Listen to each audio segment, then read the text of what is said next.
Hello everybody, I'm Daniel Kelly, former NFL scout, here to talk about the Pittsburgh Steelers and why they're in trouble. They're in trouble because they don't have a quarterback. I mean, does anybody remember just how bad Mitch Trubisky was when he was with the Chicago Bears? And now somehow, some way, everyone thinks he's going to be a better quarterback magically somehow, since he signed as a free agent with the Pittsburgh Steelers.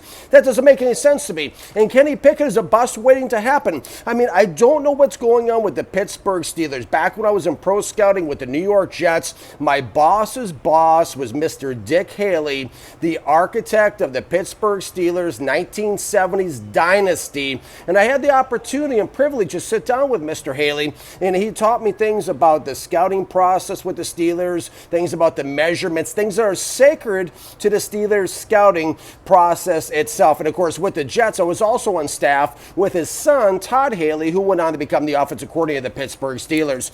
I mean, the Steelers for years, for decades, have been known as one of the flagship organizations for scouting.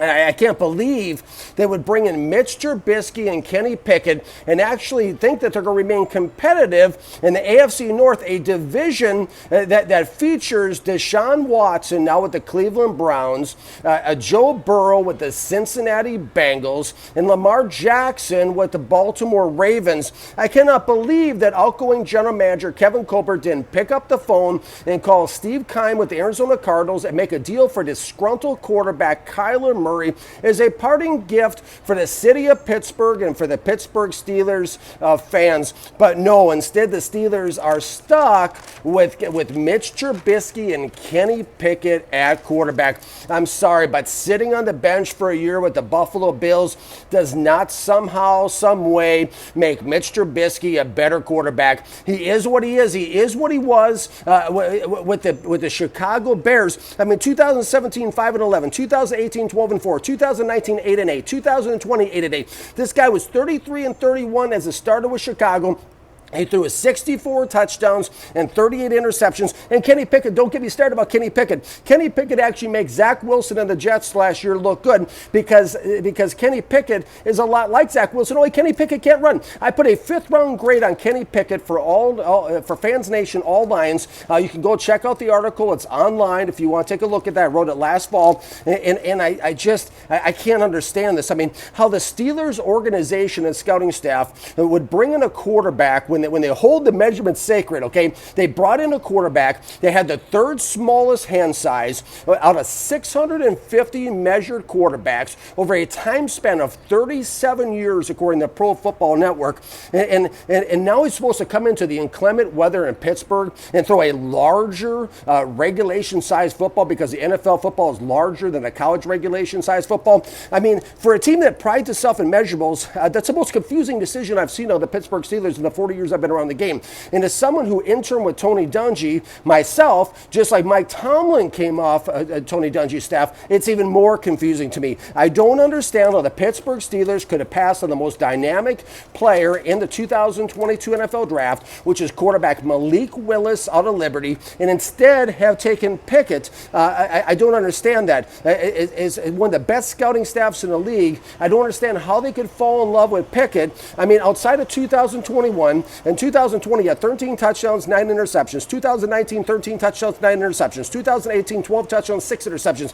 This guy throws about as many touchdowns historically over his full body of work as he does interceptions. Where does this look familiar? It looks like Mitch Trubisky's career numbers when you go pull up his stats. I mean, I studied Pickett extensively in 2021. I looked at him against Western Michigan, Georgia Tech, and Clemson. Bottom line, he's got good size for a quarterback, average mobility, but he lacks pocket poise. I mean, Pickett's rough around the edges. He's jumpy in the pocket. He's got happy feet. He plain looks uncomfortable in the pocket, which is a terrible sign in scouting.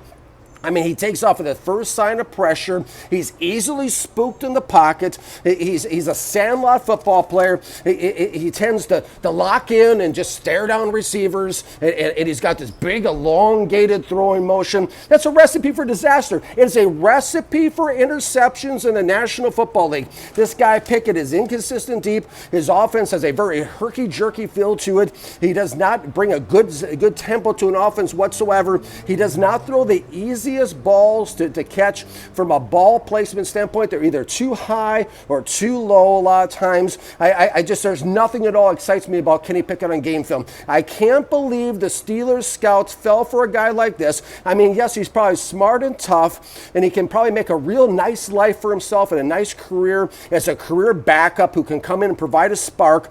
But this is great news, folks. I mean, if you are listening to this and can hear my voice and you are a fan of the Cincinnati Bengals, the Cleveland Browns, or the Baltimore Ravens, this is some of the greatest news. Christmas has come early for you guys because the Pittsburgh Steelers are going to be in the basement of the AFC North as long as they have Mitch Trubisky and Kenny Pickett as their quarterbacks. Thank you for watching today, everybody.